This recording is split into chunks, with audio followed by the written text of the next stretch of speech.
Hello, my name is Frank Gaffney. I'm the executive chairman of the Center for Security Policy. I'm very proud to be able to present to you a short conversation between two of the most thoughtful people I know on matters involving the security of the United States southern border and the forces that are at work at the moment to make it both porous and very vulnerable. Our first guest will be Todd Bensman. He is an extraordinary national resource.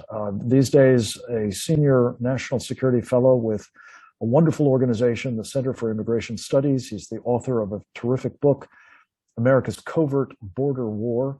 And he has a great background in investigative journalism and in national security with the Department of Public Safety, in Texas, where he worked on intelligence support for that important organization. Todd is going to talk a bit about what's happening on the border now and its implications for all of us.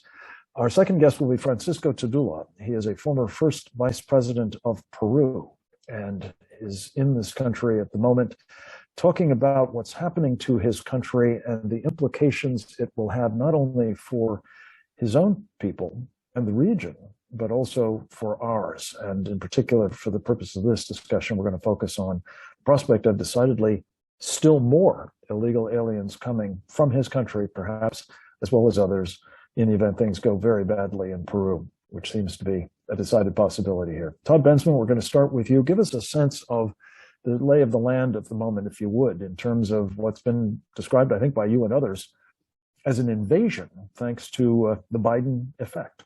Right. Well, the Biden policies from the very first day after inauguration were right in line with the campaign promises that he was making for months as the nominee, and is in line even with the campaign promises about immigration and the border that the other Democratic candidates were making as well. And that talk about who can be the most inviting, who can be the most welcoming, who's going to give the most free health care, who's going to end deportations the fastest and the broadest, was heard by the entire world throughout the globe, really. And once Biden was in office, the so-called Biden effect of all of this talk is what spurred immigrants to rush the border in numbers that can only be described now as historic in American history. We're looking at about 50,000 a week, 200,000 a month, more than 2,100 a month. I'm just rounding down, actually, that are from mostly Spanish-speaking countries. But what we're seeing that's interesting right now is an increase in the percentage of immigrants who are not from Central America and not from Mexico. They're from 120 different countries, plus some from around the globe, who are moving through South America, from South America into South America, to include Peru, Ecuador, Brazil, Colombia, Chile, and all Argentina, all of those countries, and then funneling down into the Colombia to Panama gap.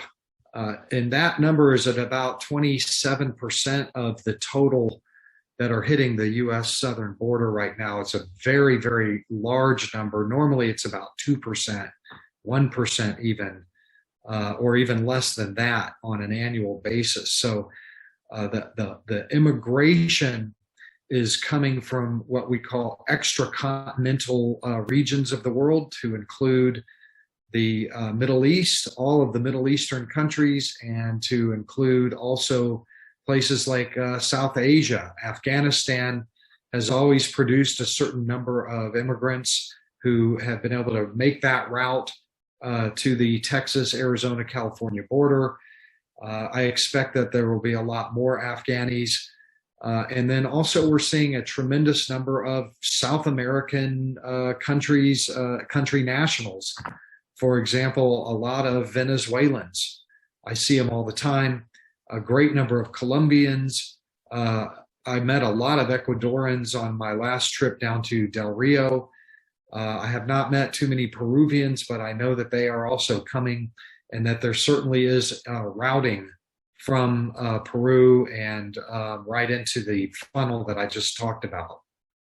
Thank you so much, Todd. That's a great overview, and it certainly illuminates the point that we're going to make next, which is, if you think it's bad now, how much worse would it be if yet another country in Latin America were to start generating a huge exodus of people who don't want to live under communist misrule? As Todd was just saying, is evidently the case in some of these other nations, including notably Venezuela, Ecuador, and Bolivia. Let me ask you, Francisco Tudela, please, to give us a sense of why things may take such a turn in your country. What has given rise to the potential threats to freedom there that would cause large numbers of people to want to exit what is a beautiful nation? Well, in fact, the Peruvian migration has not been massive up to now. There is, of course, illegal immigration to the US, but mostly is middle-class people who invest in the US or have businesses. But that may change radically because the new government in Peru is a Marxist-Leninist Maoist government. And this government has been very outspoken during the campaign about what the policies are. The policies are to nationalize national resources, to annul the existing constitution and make a new socialist constitution with an assembly that would be half elected and half non-elected but designated. The president has said that the constitution ties his hands. The president of the council, Guido Bellido, has said that during the campaign that the DEA, the USAID, and the American embassy have to be expelled from Peru. The fact is that the economic situation of Peru was already in bad shape due to COVID-19. Peru was an economic miracle in Latin America. We had a continuous growth in the order of 8 and 9%. And of course, that stopped momentarily in 2008, but then we retook quite successfully a substantial percentage of growth that went between 5 and 6% under the new economic conditions of the world. But COVID-19 was devastating. Around 50% of retail businesses in Peru have closed, never to reopen again. But the problem of having a communist government is that once you have freedom stifled, they've sent a bill to Congress by which they propose to redistribute radio and TV frequencies, radio and TV waves. That's a novelty for me. I knew socialists like to redistribute wealth, but electronic frequencies is a novelty. In fact, they want to clamp down opposition. The TV station that is more vocal in its opposition to the government has all its journalists prosecuted and one of them exiled. So if Peru deepens its way to communism, as all seems to indicate, with its allies, that are the Sao Paulo Forum, 124 communist countries in all of South America and Spain, and under the guidance of Venezuela and of Cuba, and with big allies like Putin's Russia, Communist China, and Islamic Iran, then what you will have in Peru is that the first to flee the country will be the middle classes. You will have millions of Peruvians, because we had vanquished extreme poverty and reduced it to very low levels, all that is growing up again. And people finally will want to go to a free country, wherever in the world. Of course, they will not migrate to Chile, that is in problems, or to Argentina, that has a kind of socialist regime. They will not migrate to Venezuela, of course, nor to Cuba. The natural destiny of migration is the US as a consequence of a communist government in Peru. So I would say that in the immediate future, we will see much more Peruvians, maybe not at the border, but yes, at US airports. There is a very strong Peruvian migration in this moment back to Spain, in which thousands of Peruvians are moving to Spain. And the same thing will happen with the US. So I would say that of the different, how could we say, precursors of migration, communism is the worst of them. Communism is a system that has forced 5 million Venezuelans to flee their country. 1 million of them have landed in Peru. And as the saying says, they've jumped from the frying pan to the fire. They are in a terrible position. They escaped tyranny, and now they are in a country that is a repeat of what they have already lived in Venezuela. So that poses a huge threat to the Western Hemisphere and to the US. Yes, with presumably, in addition to some numbers of those Venezuelans coming this way, as well as potentially yes, very large numbers of Peruvians.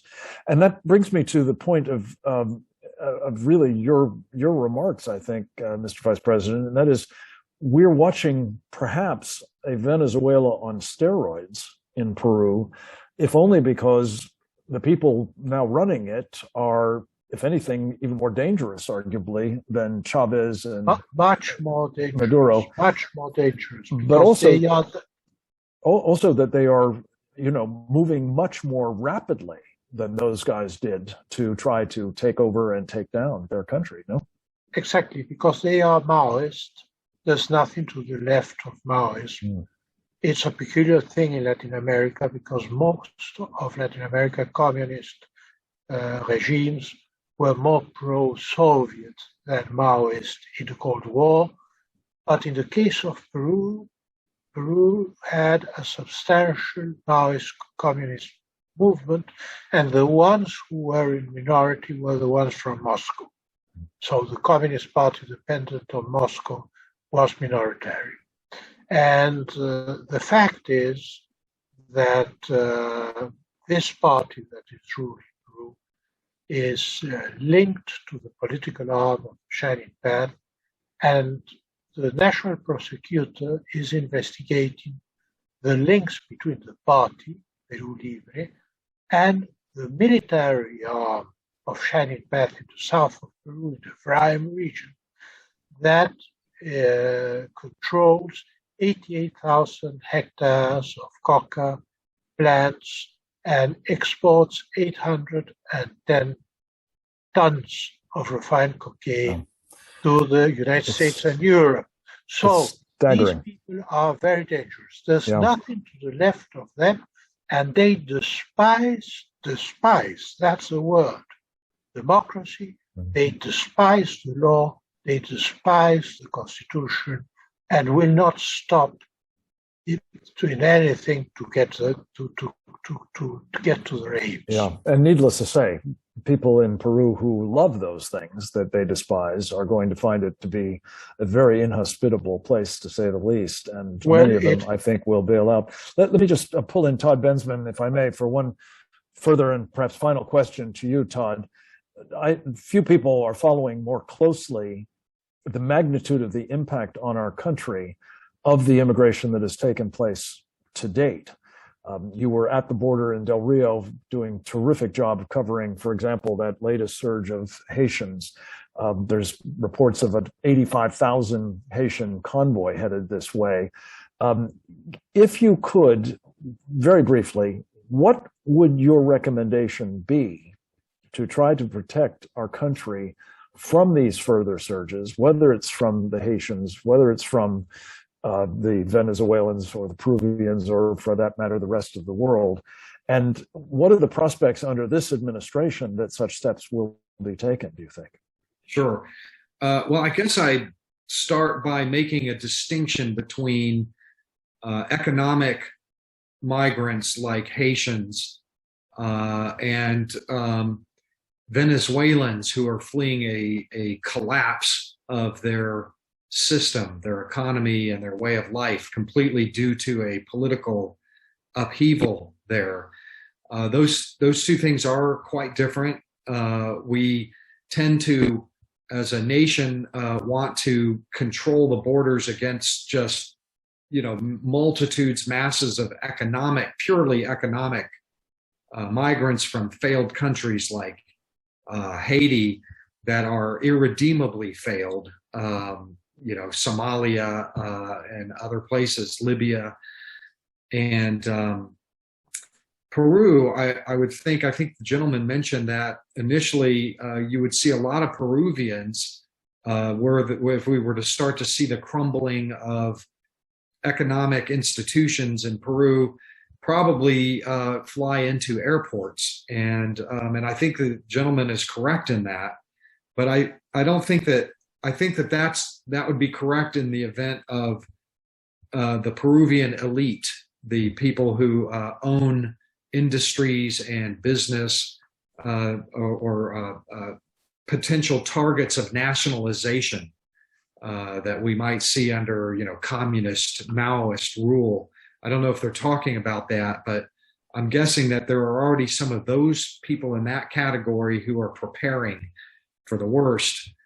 But were there to be a more broader collapse, like we saw in Venezuela, that would trickle down to the vast population, the majority of the population of Peru, that would be another separate thing where you would then have people coming for political asylum.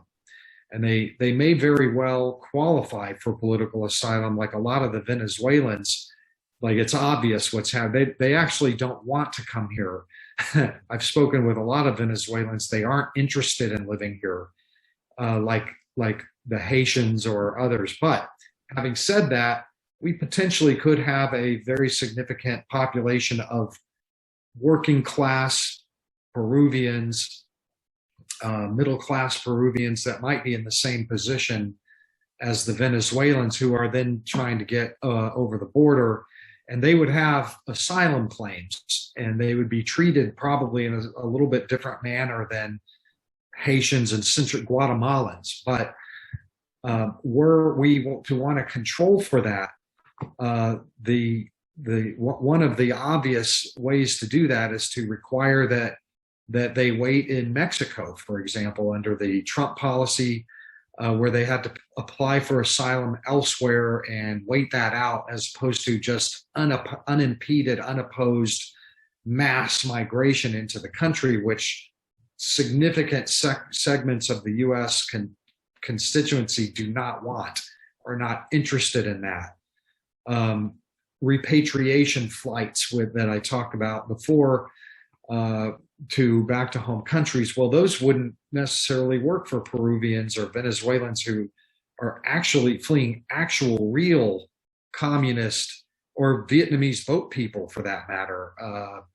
So, I mean, it is a little bit different. The distinctions are different between potential, working class Peruvians, upper class Peruvians who would just simply fly in with their wealth, that whatever they could get out and into U.S. banks. And, I think we would accommodate those kind of applications. Yeah, it's a very important point, and it is likely that we will see this unfolding in short order, it'd be my guess, with possibly different effects and different consequences for the people involved, as well as their home, their destinations. And again, it comes down to, of course, depriving their home nations of quality people and hard workers and the like. So this is a tragedy all the way across the board. Scott, I know, Todd, I know we have to let you go. I appreciate so much you fitting this in. I do have one final question for the former vice president, if I may, and that is there any hope in your country at the moment of staving off the kinds of, disasters that seem to be now in prospect? Well, at this time, Congress is fighting the government. There are strong demonstrations. We don't know exactly where this will lead. Congress, if the government asks votes of confidence for a specific laws, and Congress gives votes of no confidence, the Congress, after 2 votes of non-confidence, can be dissolved by the president.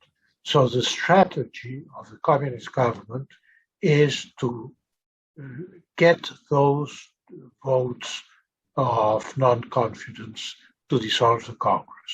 Anyway, there have been huge demonstrations in the streets, not covered by the international media. And of course, there are different ways of resistance. Peruvians are not disposed to leave the country. And that's what they've made explicit in these demonstrations. And when I mean explicit, is that they have carried placards saying that they don't want to leave the country. So it's a real battle. Yes, well, it certainly is, I think, in our mutual interest that they not have to. And if we can help in any way to prevent this the natural thing is to find your destiny in your country. Yes, absolutely. Mr. Vice President, thank you so much for your participation in this program. And again, my heartfelt thanks to Todd Bensman for all he does on this front. I hope you've all found this to be a useful conversation and informative introduction, perhaps, to a problem that may well have myriad additional difficulties for us, as well as the people of Peru and the hemisphere, in the event that the communists do succeed in taking down free Peru. We look forward to following this closely with you, Mr. Vice President, and with our other resources. And I hope you'll all stay tuned to the Center for Security Policy by visiting us at securefreedom.org for much more information on these topics and so many others affecting our national security. This is Frank Gaffney. Thanks very much for joining us. Over and out.